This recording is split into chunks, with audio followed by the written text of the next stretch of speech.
Alright YouTube, how we doing? Just coming back to you with another video here. It's a Monday video. I might be changing the Monday videos to Tuesday. I don't know.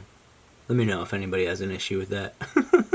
But to start this video off, we got to do a giveaway from, well, we're not going to start it off with that. We're going to do the giveaway at the end of the video. We're going to give away the hoppers from 2 weeks ago. This fly here as well will be entered in the giveaway at the end of the video. I'm going to let you guys know what you got to comment, and you'll be entered to win. You can win a half dozen Perdigons. That won't all be this olive color. It's easy enough to change the color of this pattern, just changing the thread. So, this is a Perdigon. It's a very simple fly. It's supposed to get down. This one's actually like a larger size for the ones that I fish. This one is a size 16. I fished a 14, but that's about it. You know, 14 and down to 20 and smaller if you got them. This is a great fly for Euro nymphing. Cuts right through the water, gets you down to where you need to be, down there in that strike zone, that soft water at the bottom. I think the olive one, honestly, around here works so well because we have lots of caddis and stuff like that. Small worm-like bugs down in the the rocks. And that's where the trout are trying to eat. So, without further ado, this is the olive. It's got a little bit of a black spot on there. I don't know if you guys can see it. This will be our olive Perdigon. I'm going to pop this one out of the vise and we will tie one up together. It'll be a pretty quick dye. Got a bunch of new videos. I've been filming like a madman today, so we got a bunch planned. They'll be coming out here. Should be on a regular schedule here for the upcoming future. Okay, so our hook and bead combo we're coming in with is a Ahrex FW554. Size 16. I have that paired up with a, 3mm slotted bead from Fly Tying Source. Both of these are available through our website. The thread we're going to be using for this fly, which will be most of the body of this fly, is a light olive Veevus 8-aught. You want an 8-aught or something like that. A thread that can be flattened when we're doing this fly. It's just because the thread wraps are going to matter on this one, because that's going to be the actual body of our fly. It's going to be just comprised of thread wraps. So, like I was saying, we don't want to do unnecessary thread wraps on this one. Just want to make sure we keep a nice even taper to this body. So we're coming in with a little piece of lead. This is an 025 lead. I like to jam it all the way up into our bead. Put a few wraps on it. Make sure it's directly on what will be the bottom of our hook.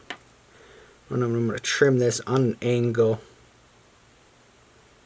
Once again, just helping out the taper of the body of our fly. Because the taper of the body is one of the most important things on this style fly. Okay, so we got that. We're coming back with our thread to the hook bend. We come in with our tailing material. Okay, can't find the CDL that we need for this fly, which is what I usually make the tail out of. So we're just gonna substitute a little bit of pheasant tail in here. I got 3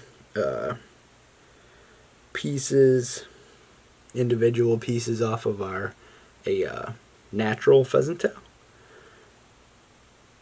And this isn't as ideal for a tail. It's got a little bit of webbiness, it'll catch some water, but 3 pieces out of the back isn't going to be, it shouldn't impede the falling of this fly to the bottom. So we're going to just measure out a short little tail of this pheasant tail. We're going to tie it right on top of the hook. We're going to advance that up to our lead and snip the rest of that material out. Make sure we got it where we want it. That looks good. Just going to wrap over top We're just going to make the taper of our body now. You can see we got this thread pretty flat here. I'm just going to come back almost all the way back, then build it back. And like I said, you can see the little slight taper. That's all we're looking for. Okay. And that looks pretty good. I like that. So I'm just going to take this thread, half hitch it off, pull our excess up top here, snip that off. We're going to hit it. The black we're going to seal that up with is just a little bit of black nail polish.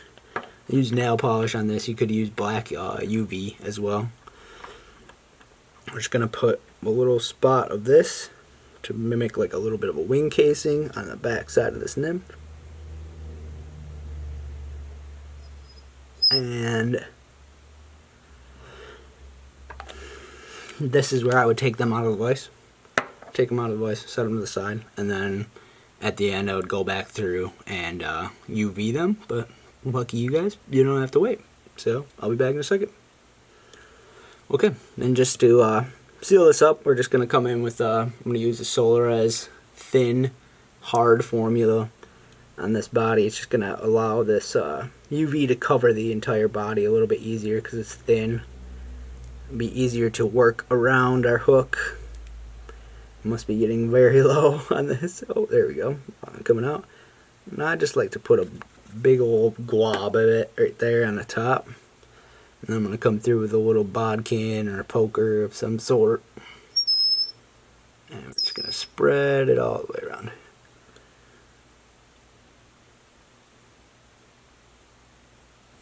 Make sure we get over all these thread wraps. And this is just there's also a pretty important part to this fly because this this coating on the entire body is just going to make it real slick. So it's going to fall through our currents. It's going to fall through the water right down to the bottom where we want it. I'm just moving this stuff around a little bit more. I'm just going to give it a little bit of a spin. And then turn our torch on. This is all movable until we hit it with this torch. And then once you hit it with that torch, it's going to stay right there. So, I will finish curing this up and then I'll talk to you guys at the end here. Okay, now that we got this all cured up, it's done. This fly is ready to fish. So, once again, colors. I like this one in this olive here is definitely my favorite. Bead color. I like the black nickel. Copper is also definitely another great buggy looking color that I like for any Perdigon really. But as far as body colors, olive, copper, purple, I've had luck on all of them. A tan as well. I just seem to like the olive the best because it's reproduced the most fish as far as I've seen. So yeah, once again, this is an easy quick tie. You can bust out a bunch of these different colors, rib them if you want. It's just going to get you down into that strike zone quickly with a little bit less weight than some other flies. You'd be surprised because of the slick body. It cuts through the water, especially on a light tippet. So hope you guys enjoy this fly. And the giveaway winner from last week, and let me get this out of here and I'm gonna focus on me. Alright, so the giveaway winner from last week is going to be KGriffy5. That's a username on YouTube here. Just I'll send you a message, man. Just get a hold of me if you don't hear from me. I just need to get an address from you pretty much. So I can send out those hoppers for you. And anyone who wants to be entered in this week's giveaway, just comment below. Any comment on this video, you'll be entered in to win 6 different Perdigons. And I just want you guys to be able to catch fish with these flies. They're fish catchers. You just got to put them in the right area and this fly right here proves that it's so much more presentation than it is the right fly and the right this and everything having to be very precise. So yeah, once again, any comment on this video will get you entered in to win 6 of these Perdigons. We'll draw that in 2 weeks, and anyone who's commented and is a subscriber, you'll be entered to win. And we'll get these flies shipped out to you so you can put them in some fish and then send me some pictures. Alright, thanks everyone. Thanks for watching. Hope you enjoy. Please like and subscribe to the channel. Thank you for all the continued support. It's starting to go, and it's been awesome. Thanks again. Have a good one.